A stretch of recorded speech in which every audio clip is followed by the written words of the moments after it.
Good evening, ladies and gentlemen, fellow Ghanaians, my brothers and sisters. Let me begin by wishing you all Merry Christmas and a prosperous New Year.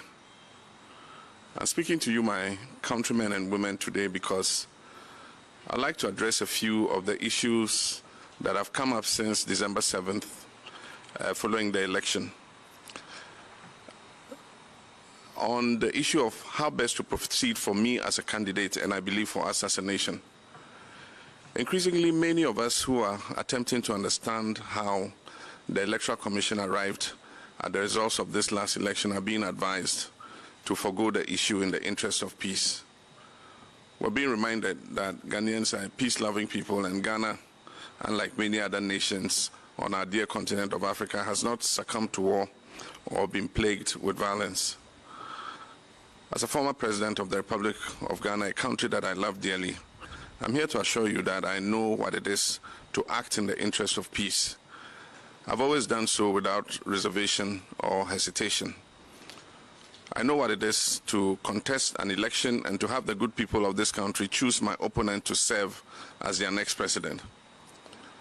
I know what it is to concede. I have done so before. In 2016, when the election was not called in my favor, I conceded.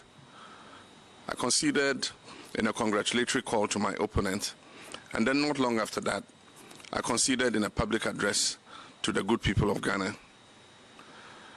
I conceded not simply in the interest of peace and democracy, but because I respect the will of the people. I did then, and I still do now.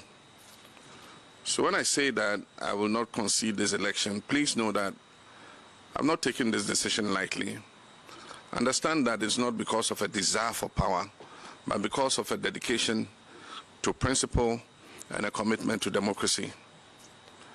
Based on the irregular and inconsistent results that were reported, I have reason to doubt that this election was not free, fair, or transparent. And without those fundamental pillars in place, how can any of us be sure that the results announced truly represent the will of the people? My brothers and sisters, I stand here today to remind you that Ghana is a peaceful nation, precisely because Ghanaians have always stood on principle. We've always fought for our democracy. Our forefathers and foremothers have always understood that without this basic foundation, whatever peace exists in our country will not be lasting. Whatever liberation we have as the architects of our collective future will soon be lost. Whenever we decide to take the easiest road, the first step is always surrender. And often the thing that we lose is the very thing that we value the most. The freedom that we enjoy today was not given on a silver platter. It came at a price. It came because our forefathers and mothers stood on principle. Our history books are filled with the names of individuals who refused to take the road that was the easiest or safest or probably the most convenient. They refused to surrender their ability to appeal for justice in a land where they are meant to have a voice and use it for the betterment of themselves and their children and future generations. All who fought for independence stood on principle to demand the sovereignty of this land that belongs to us, the people of Ghana. Indeed, Dr. Kwame Nkrumah once said, "Those who will judge us merely by the heights we have achieved will do well to remember the depths from which we started." There are many of you who are listening to me this evening who have spent your entire lives knowing only democracy. You know a Ghana in which every 4 years the citizens go to the ballot box to exercise their right to choose their leaders who they believe will serve their best interest. You know a Ghana in which the baton of power has been passed graciously and without incident from one party to another. A country with hundreds of radio stations and dozens of newspapers. A country where citizens can openly critique the performance of their elected officials. a country where they can protest peacefully and without fear of punishment. It is a Ghana that your mothers and fathers, your grandmothers and grandfathers wanted you to know. It is a Ghana that they dreamed of, and some even died trying to make that dream a reality. But also listening tonight are the many of you who remember a different Ghana. In that Ghana, most, if not all, of those political transitions and social liberties I just spoke of earlier did not exist. The airwaves were not filled with radio stations. There were not numerous newspapers.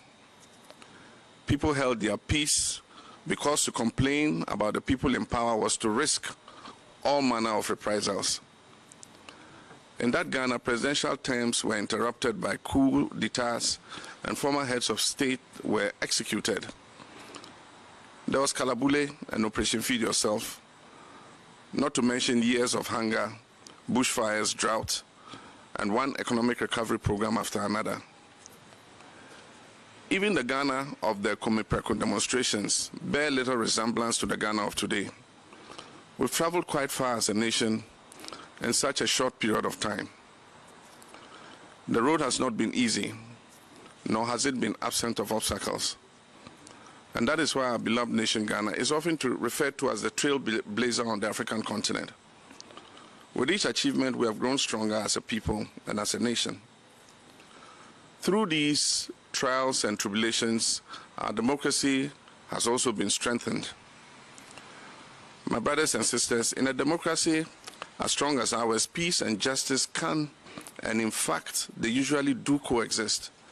And that is because in a democracy such as the one we have built in Ghana, it is the people who hold the power. Indeed, in 2012, when the election was called in my favor, my opponent challenged the results, as was his right, and he took the matter to court. 8 long months of an election petition, far from destroying our democracy, rather reinforced our commitment to it and affirmed the strength of our institutions, particularly the judiciary. It is only in governments where the people are powerless and at the mercy of those who hold office that peace, or at least what passes as peace, can exist without justice.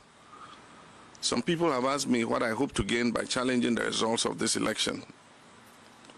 Let me tell you, I want perhaps the very same thing that my opponent wanted when in 2012 he challenged the results of that election. I want the removal of doubt. I want for all of us to know that our elections should be free, fair, and safe, and that we do not have to settle for a process that leaves us confused and with more questions than answers. I want a Ghana where institutions of state can be held to account, where we can stand on principle and demand transparency without the risk of losing our lives. When people lose their lives, as 7 people have done in the course of our elections, we're moving backwards, not forward. We're unraveling the very fabric of our democracy. We're risking the loss of 3 decades worth of progress. When today we see armed military and militia in our collation centers and election outcomes declared at the point of a gun, for us who have witnessed our country's journey through all its post-independence travails, we wonder if we have truly exorcised the ghost of our torturous past.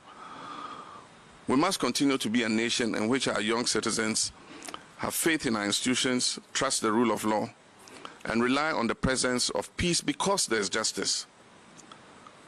Ghana must be a country where we citizens know and believe without any doubt whatsoever that the way forward is determined by the will of the Ghanaian people, and that we can hold our institutions of state accountable and guarantee that they work in the favor of the national interest and not in the interest of the administration or the person in power.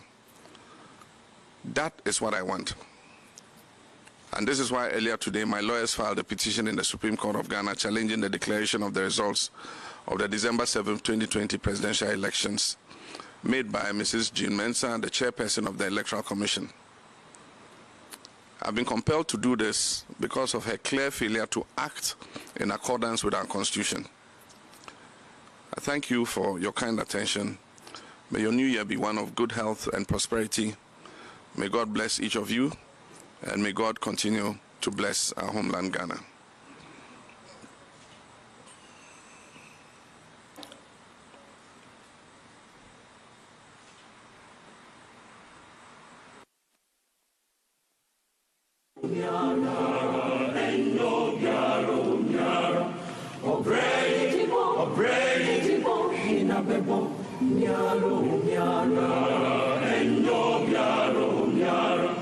Asemi besini fenwa asemi yara asemi besini fenwa asemi besini fenwa obrai besini fenwa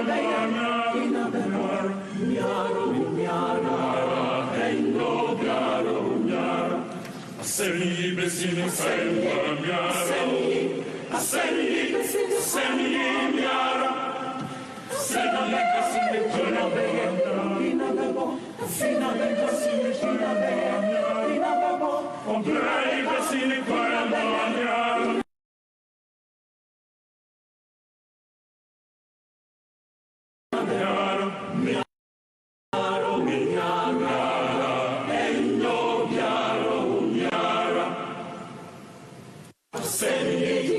Sendiko hinabeka miaro miara endo miara ejumeidi hinabeye miaro miara